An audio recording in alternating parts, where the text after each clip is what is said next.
বাংলাদেশের মায়েরা সন্তানকে বুকের দুগ্ধ পান করায়, সন্তানের প্রস্রাব পায়খানা মা নিজের হাতে পরিষ্কার করে, সন্তানকে মা নিজের হাতে খাওয়া দেয়, বুকের উপরে ঘুম পাড়ায়। এই কারণে মা যখন বৃদ্ধ হয়ে যায়, এই সন্তানও তখন মাকে খাওয়া দেয়, ধোয়া মোছায়া দেয়, গোসল করাইয়া দেয়, ঠিক কিনা?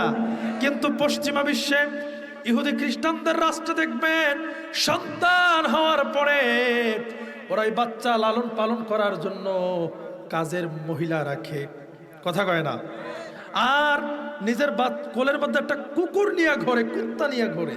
আপনারা দেখেন না মোবাইলে, টিভিতে, একটা হুইল চেয়ারের মধ্যে, একটা ব্যাগের মধ্যে নিজের সন্তানকে রাখে।